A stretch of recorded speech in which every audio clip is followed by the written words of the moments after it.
오늘 우리가 함께 할 말씀은 마태복음 16장 1절로 16절까지 있는 말씀, 12절까지 있는 말씀, 그리고 시대도랑 406페이지가 407페이지까지 말씀 함께 하도록 하겠습니다. 1절로 12절입니다. 읽겠습니다. 바리새인과 사두개인들이 와서 예수를 시험하여 하늘로부터 오는 표적 보이기를 청하니 예수께서 대답하여 이르시되 만약에 하늘이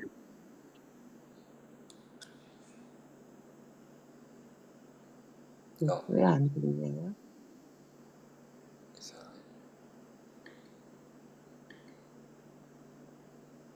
네. 왜 안 되죠? 2절 읽으셨나요? 안 들리지요? 안 들렸습니다. 자, 잠시만요. 네. 이상이 없는데. 네. 예수께 대답하여 이르시되 너희가 저녁에 하늘이 붉으면 날이 좋겠다 하고 아침에 하늘이 붉고 비면 오늘은 날이 굵겠다 하니 너희가 날씨는 분별할 줄 알면서 시의 표적은 분별할 수 없느냐. 악하고 음란한 세대가 표적을 구하나 요나의 표적밖에는 보여줄 표적이 없느니라 하시고 그들을 떠나 가시니라. 제자들이 건너편으로 갈새 떡 가져가기를 잊었더니 예수께서 이르시되 삼가 바리새인과 사두개인의 누룩을 주의하라 하시니 제자들이 서로 논의하여 이르되 우리가 떡을 가져오지 아니하였도다 하거늘 예수께서 아시고 이르시되 믿음이 작은 자들아 어찌 떡이 없으므로 서로 논의하느냐. 너희가 아직도 깨닫지 못하느냐. 떡 5개로 5,000명을 먹이고 주운 것이 몇 바구니며 떡 7개로 4,000명을 먹이고 준 것이 몇 광주리인지를 기억하지 못하느냐. 어찌 내 말한 것이 떡에 관함이 아닌 줄을 깨닫지 못하느냐. 오직 바리새인과 사두개인들의 누룩에 주의하라 하시니 그제야 제자들이 떡의 누룩이 아니요 바리새인과 사두개인들의 교훈을 삼가라고 말씀하신 줄을 깨달으니라. 제가 에어컨을 틀었더니 에어컨 소리 때문에 방해를 받는 것 같습니다. 네. 자, 그 다음 말씀 보겠습니다. 시대의 소망 406페이지. 그들에게 필요한 것은 지적 계몽이 아니라 영적 혁신이었다부터 보도록 하겠습니다. 예수께서는 외식하는 자여 너희가 천기는 분별할 줄 알면서 즉 하늘을 살핌으로써 그들은 천기를 예고할 수 있었다. 날씨를 시대의 표적은 분별할 수 없느냐라고 말씀하셨다.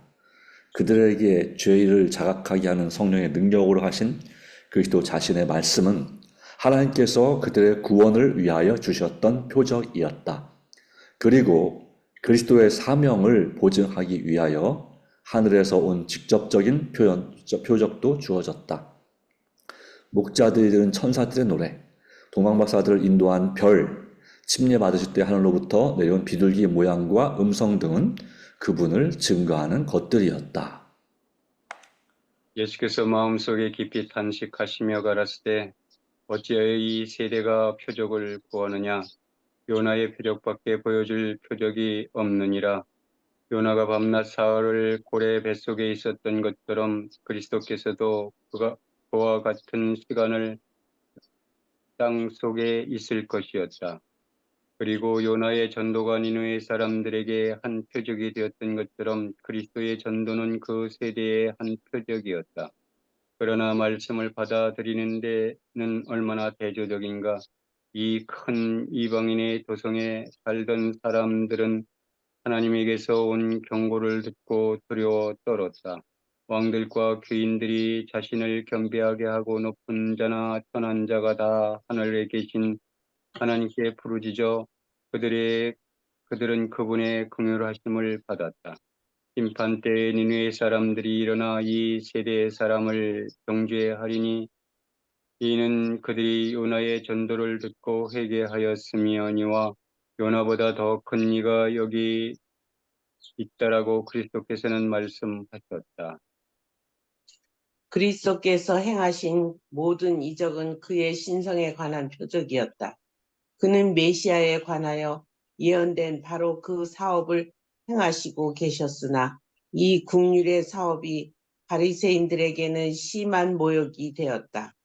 유다의 지도자들은 인간의 고통을 냉담하게 바라보셨다. 많은 경우에 그들의 이기심과 압박이 고통을 야기시켰으나 그리스도께서는 그것을 고치셨다. 그와 같이 예수의 이적은 그들에게 질책이 되었던 것이다. 유대인들로 구주의 이적을 거절하게 이끈 것은 예수의 거룩한 품성에 관한 가장 큰 증거였다. 예수의 이적의 가장 큰 의미는 그 이적들이 인류의 축복을 위하여 행하여졌다는 사실에서 볼 수가 있다. 그가 하나님께서 왔다는 가장 큰 증거는 그의 생애가 하나님의 품성을 드러낸 것이다. 그는 하나님의 사업을 행하셨고 하나님의 말씀을 말씀하셨다. 이와 같은 생애는 모든 이적 중에서도 가장 큰 이적이다. 오늘날 진리의 기별이 제시될 때 유대인들처럼 우리에게 표적을 보이라, 이적을 행하라고 외치는 사람들이 많이 있다. 그리스도께서는 바리새인들의 요구대로 이적을 행하지 않으셨다. 그분은 광야에서 사단의 꾀에 응답하여 이적을 행하지 않으셨다. 그분께서는 우리 자신을 옹호하거나 불신과 교만을 요구를 채워주도록 우리에게 능력을 주지 않으신다. 그러나 복음에 하나님께서 주신 표적이 없는 것은 아니다. 우리가 사단의 속박을 끊을 수 있는 것이 기적이 아닌가. 사단에 대한 적대감은 사람의 마음의 본성이 아니요 하나님의 은혜로 말미암아 주입된 것이다. 완고하고 억센 의지의 지배를 받던 자가 해방을 얻고 하나님의 거룩한 능력의 이끄심에 전심으로 복종할 때 기적이 이루어진다. 강력한 미혹을 당했던 사람이 도덕적 진리를 깨닫게 되는 때에도 그러하다. 한 영혼이 회개하고 하나님을 사랑하고 그분의 계명을 지키기를 배우는 때마다 또 새 영을 너희 속에 두고 새 마음을 너에게 주시겠다는 하나님의 약속이 성취된다. 인간의 마음에 일어나는 변화, 곧 인간의 품성의 변화는 항상 살아계신 구주께서 영혼을 구하려고 역사하고 계심을 보여주는 기적이다. 그리스도 안에서의 언행일치의 생애는 하나의 큰 이적이다. 하나님의 말씀을 전함에 있어서 지금 그리고 항상 나타내야 할 표적은 듣는 자들에게 그 말씀을 개심시키는 능력이 되게 하는 성령의 임재하심이다. 이것이 곧 하나님께서 당신의 아들의 거룩한 사명에 대하여 세상에 제시하는 증거이다.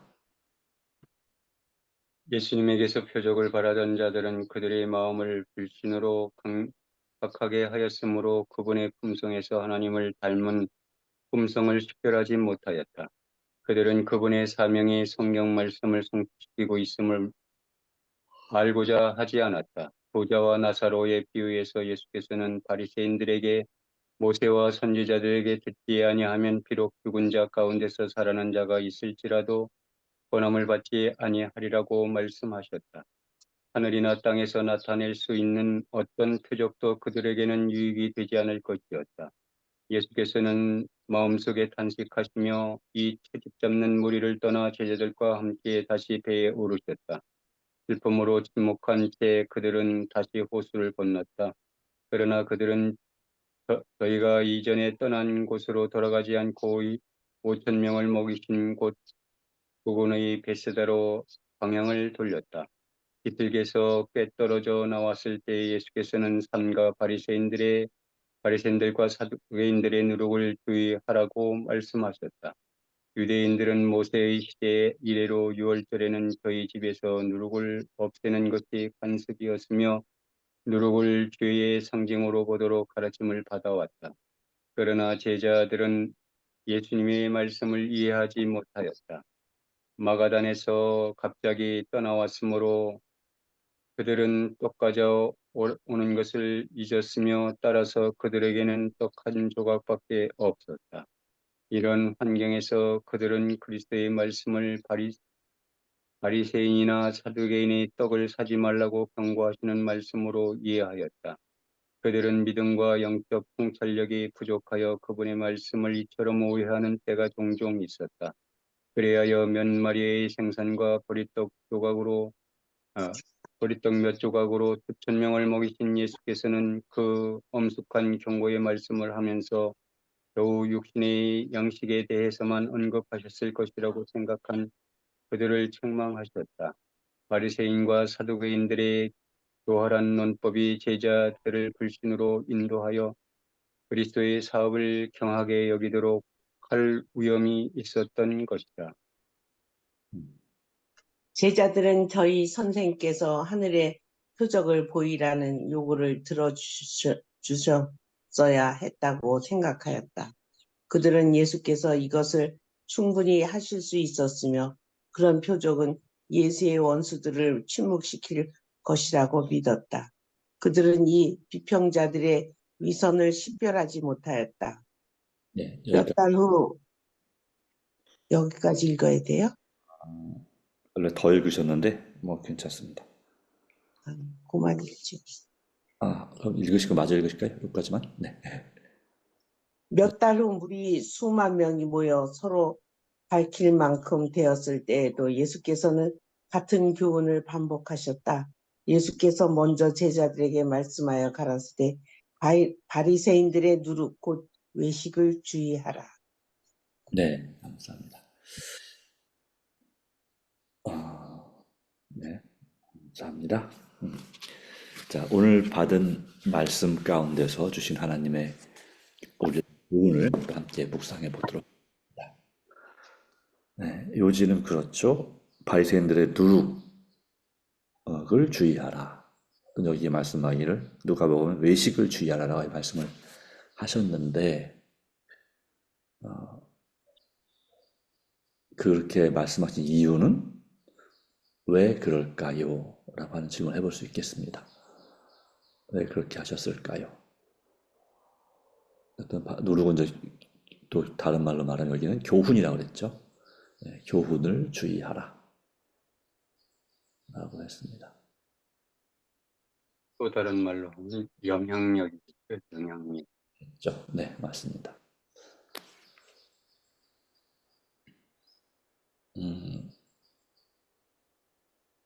자, 왜? 복음을 받아들이는데도 사람들의 상태라고 그럴까요? 네, 신경이라고 그럴까요? 그 자라난 그 부모의 영향이라든지 아니면 어, 성인 같으면 같이 예, 가깝게 지내던 친구들이라고 할까? 또 받은 교육의 어떤 질이라고 할까? 그런 것에서 또 이 하나님의 말씀을 접하는 사람들의 행태가 여러 가지로 이렇게 반응한다고 생각합니다.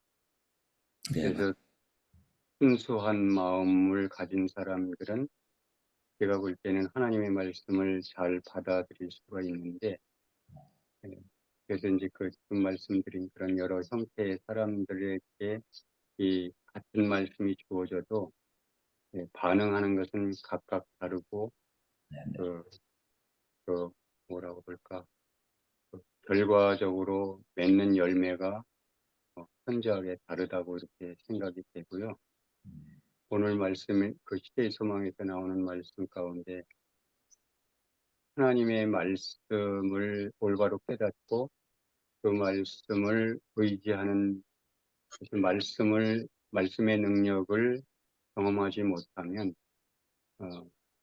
표적이 주어졌다 할지라도 그 표적을 의지하는 사람과 말씀을 의지하는 사람의 그 결과가 완전히 다르다고 하는 그런 내용의 말씀이라고 생각하고요. 네. 그래서 정말 우리가 말씀을 어떻게 깨닫는가가 정말 중요한 것 같습니다. 네, 감사합니다. 네, 좋은 말씀 감사합니다. 네. 사실 이 바리새인과 사두개인들의 교훈은 율법주의로를 강조하게 되겠습니다. 그들의 행위, 순종으로 구원 얻으려고 하는 그런 정신, 자신의 의를 드러내는 정신이고요. 사두개인들은 세속주의적인 세상에서 잘 사는 것에 관한 그런 가르침이 또 그런 교훈으로서 사람들을 이끄는 그런 경향이 있었습니다. 네. 그래서 이 두 가지, 바로 율법주의는 예수님을 믿는 믿음을 예수께서 그 율법주의, 그러니까 행함만 강조하는 것에 대해 예수님께서 많이 말씀하셨죠. 그렇기 때문에 그것이 아니라 마음이 더 중요하다라는 얘기를 의와 인과 신은 버렸느니라는 말씀을 통해서 이 율법주의를 지적하셨습니다. 그렇기 때문에 제자들이 바리새인들의 교훈을 따른다면 그들 역시 예수님의 가르침을 불신할 수 있게 되는 것이고, 사두개인들은 이제 세상의 복을 중요시했단 말이죠. 그런데 예수님께서는 너희는 먼저 그의 나라와 그의 의를 구하라. 하나님의 하늘의 것을 더 선호하고 바라보는 것이 필요함을 말함으로써 또 역시 사두개인들의 가르침과도 좀 반대가 되었습니다. 그러기에 근데 두 바리새인들은 랍비들이었고 사두개인들은 제사장과 레위인들이었죠. 또 바리새인들은 서기관이었고, 네. 그러다 보니까 둘 다 이 나라에서 중요한 위치에 있는 그런 고위 직업들을 거의 다 갖고 있는 사람들이었단 말이죠. 영적인 지도자든지 세상적인 지도자든지 간에. 네. 그래서 그리스도의 사업을 가볍게 여기게 될 위험이 분명히 있었다라고 하는 것입니다. 그런 정신은 오늘날에도 역시 위험하다라고 하는 것이죠. 자, 그런데 또 생각해 볼 부분은 그것입니다.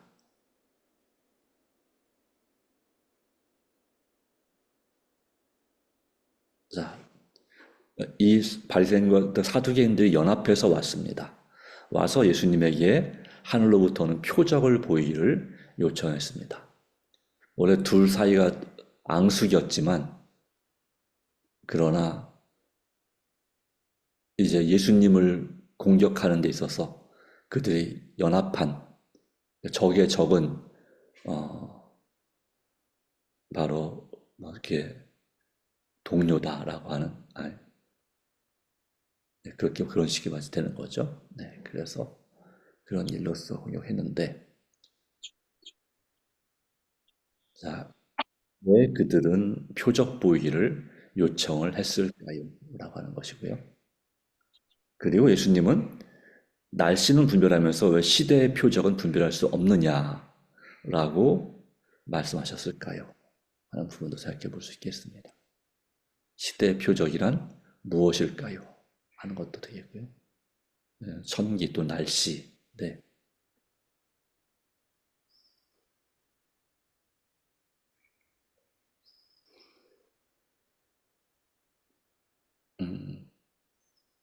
아마 이 사람들이 예수님께 하늘로부터는 표적 보이기를 요청한 것은 백성들에게 보여주기 위한 것이죠. 우리는 아직도 당신이 메시아인 것을 믿지 못하겠다. 그리스도이신 것을 믿지 못하겠다라고 하는 것이라고 할 수 있겠습니다. 그런데 예수님께서 이 시대의 표적은 분별할 수 없느냐라고 말할 때 이 시대의 표적은 무엇이라고 이해를 할 수 있을까요?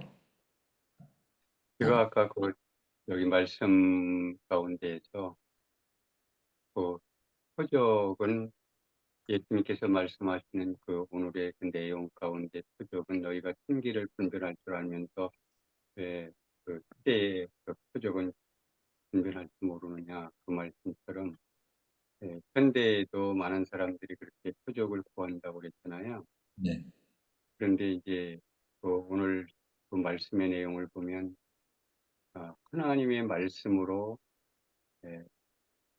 죄에서 돌아서는 것, 그래서 네, 그것을 바르게 인식하고 죄에서 돌아서는 것이 큰 이적과 그 표적이다.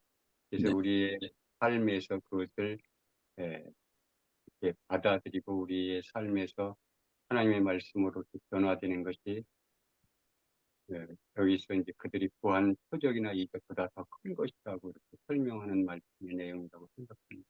네, 감사합니다. 시대 표적에 대해서 바로 시대 표적은 바로 그리스도 자신이고 그분의 말씀이다 라고 했죠. 그분의 사명, 그분이 하신 그런 이 땅에 오셔서 하신 것, 더 나아가서는 예수님께서 요나의 표적을 말씀하셨죠. 밤낮 3일을 있었던 거죠. 여기 이제 이런 뭐 예수님께 탄생부터 시작해서 돌아가실 때까지 모든 일어난 여러 가지 사건들이 표적이 될 수 있겠고, 결과적으로는 뭐가 시대의 표적일까요? 십자가에 죽으셔서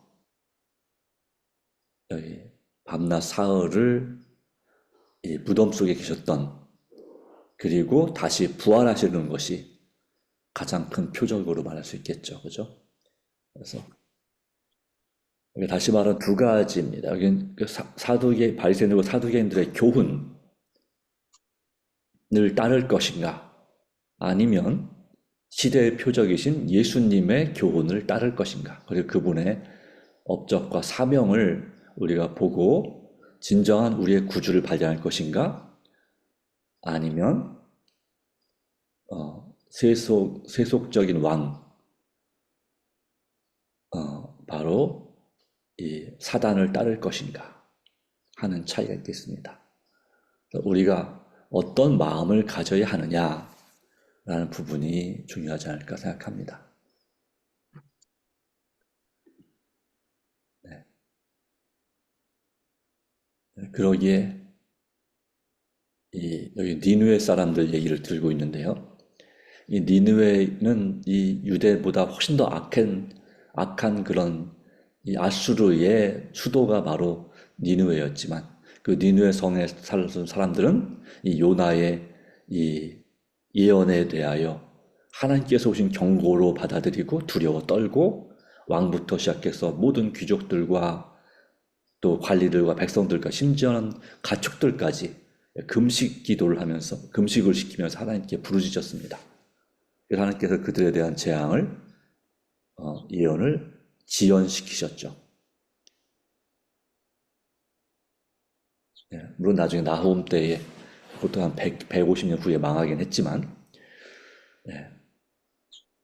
그래서 심판 때에 바로 그들이 이스라엘 사람들을 정죄하겠다.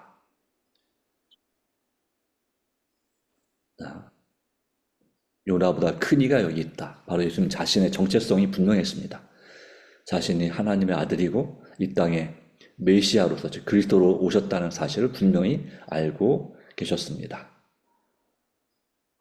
그래서 양심, 우리 장로님 말씀대로 선한 양심만 가지고 있으면 충분히 이분이 바로 진짜 그리스도시고 인류의 구주이심을 충분히 깨닫고 믿을 수 있음에도 불구하고, 영생의 말씀이 이분에게 있는 것을 믿을 수 있음에도 불구하고, 어떤 사람들은 이 표적을 보고도 회개하지 않았다라고 하는 것이죠. 분명히 드러나는 증거를 보면서도, 예수의 증거를 보면서도 회개하지 않았다 하는 것입니다. 이 마지막 시대에도 우리의 사명 중에 하나는 예수의 증거를 증거하는 증인이 되는 것입니다. 그래서 하나님의 계명과 예수의 증거, 또는 하나님의 계명과 예수의 믿음을 가진 자, 또 지키는 자라고 말씀하고 있죠. 요한계시록 12장 17절, 14장 12절 말씀 가운데 우리의 사명도 바로 이 예수님의 사명과 또 제자들의 사명과 같은 것이라고 할 수 있겠습니다. 그러기에 우리는 바로 주님께서 주신 성령의 인도를 받아서 바르게 깨닫는 것이 필요합니다. 또 하나 바로 살펴볼 것은 유대인 지도자들은 인간의 고통을 냉담한 무관심으로 바라보았다. 그들의 이기심과 압박이 고통을 야기시켰으나 바로 사람들의 고통은 유대 지도자들의 이기심과 압박 때문이었다는 것을 말하고 있고요. 그리스도께서는 그것을 고치셨다. 이것 자체가 이적이 되는데, 자, 왜 유대인 지도자들은 인간의 고통을 냉담한 무관심으로 바라봤을까요? 예수님과 달리.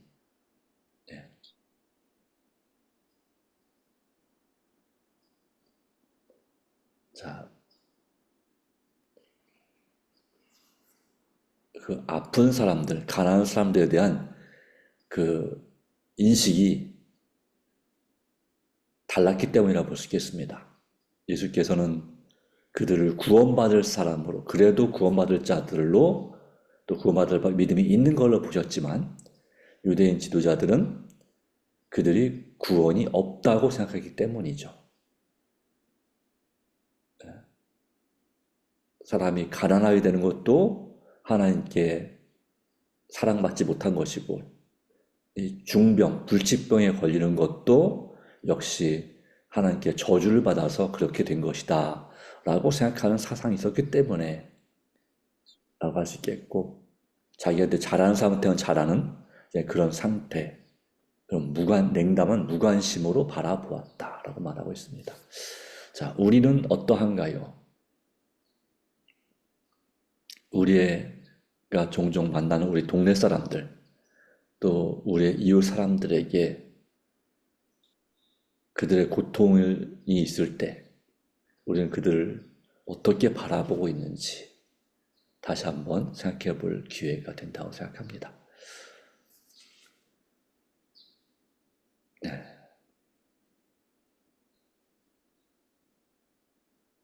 예수님의 가장 큰 이적은 바로 그 하나님의 품성을 드러내는 것이었다라고 했고요.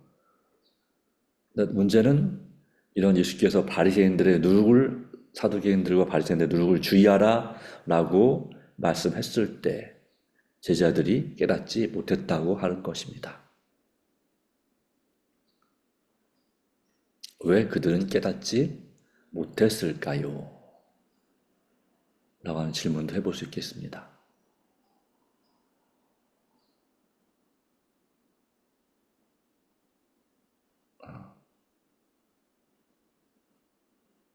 이 말씀도 중요하고.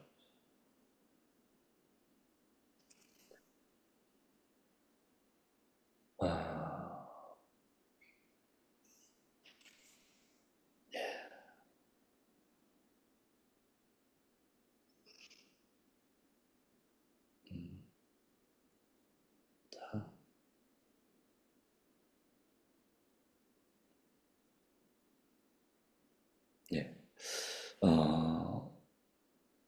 왜 그들 깨닫지 못했을까? 그 부분에 대해서는 사실 조금 대답하기 쉽지 않은 질문이기도 합니다.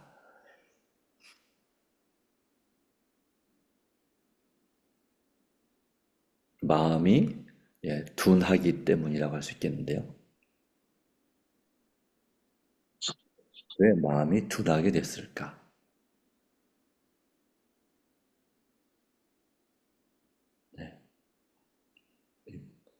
이 본질을 보는 통찰력을 갖지 못했다고 볼 수 있는데, 말씀을 이해하지 못했다라고 하는 것입니다. 왜 그러냐면 믿음과, 그들의 믿음과도 관련이 있겠죠. 믿음이 부족해서, 그리고 영적인 통찰력이 부족해서 하는 것입니다. 그렇다면 우리가 어떻게 하면 이 제자들이 나중에 깨닫게 된 것처럼 믿음과 영적인 통찰력을 가질 수 있을까요?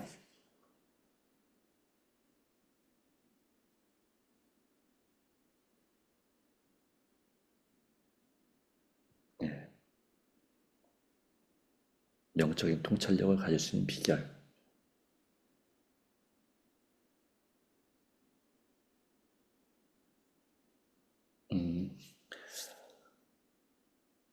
요한계시록에 있는 말씀을 보면 이와 같은 말씀이 있습니다. 3장 18절 말씀 가운데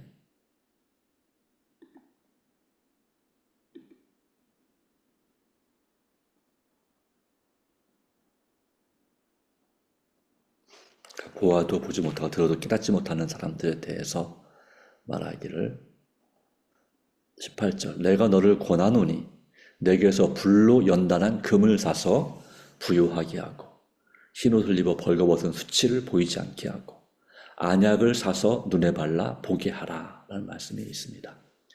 그럴 때에 내가 사랑하는 자를 책망하여 징계하니 그러므로 내가 열심을 내라 회개하라 말씀하면서 내가 문 밖에서 서서 두드린다고 말씀하고 있습니다. 여기에 답이 있을 것 같습니다. 우리 자신의 현실을 깨닫고 여기 곤고하고 가난하고 가련하고 눈먼고 벌거벗은 현실을 깨닫고 그리고 예수님께서 내게서 살아 그랬죠. 예수님을 내 마음속에 모셔 드릴 때 주님께서 안약을 우리에게 주시는데 그 안약을 뭐라고 말하냐면 영적인 분별력이다.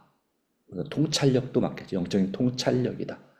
자, 어떻게 이 믿음의 눈, 영의 눈이 뜨게 될까요? 말씀을 통해서 그리고 성령님의 역사로 성령님께서 말씀을 깨닫게 하실 때에 우리는 영적인 통찰력을 갖게 되고 또 말씀 가운데서 믿음의 눈을 뜨게 됩니다. 그것이 우리에게 필요한 것인데 그렇지 않으면 생활의 염려와 인생의 자랑과 여러 가지로 마음이 둔하여진다. 제자들에게 있어서 예수님께서 바리새인들과 사두개인들과 이렇게 충돌하는 것은 불편한 관계를 갖는 것은 역시 제자들에게도 무척 불편한 거였습니다. 그들이 기대하는 세상적인 메시아 바로 인류를 구원할 메시아가 아니라 유대인들을 로마의 압제로부터 구원할 정치적인 그런 메시아가 되기 위해서는 이 유대 지도자들과 좋은 관계를 유지해야 되는데 예수님은 사사건건 바리새인과 사두개인들과 부딪히는 모습을 보여주고 있는 것이죠. 그래서 그들의 마음이 예수님에 대한 약간의 불신이 있었고 마음이 나뉘게 된 것입니다. 그러다 보니까 예수님의 말씀을 제대로 깨닫기에 참 분별력이 없어지는 상태가 되었다고 볼 수 있겠습니다. 역시 우리 마음이 세상과 하나님의 것 사이에서 나뉘어 있다면 우리는 말씀을 보아도 역시 깨닫지 못하는 또 성령님의 임재가 충만히 임재하기 어려운 그러한 모습이 될 것입니다. 그러기에 우리는 다시금 주님의 말씀을 의지하기로 결심하고 세상에서 눈을 돌려 오직 예수님을 주목하는 우리 삶이 되기를 기도하였으면 좋겠습니다. 자, 다 같이 우리 기도하고 개인기도하겠습니다.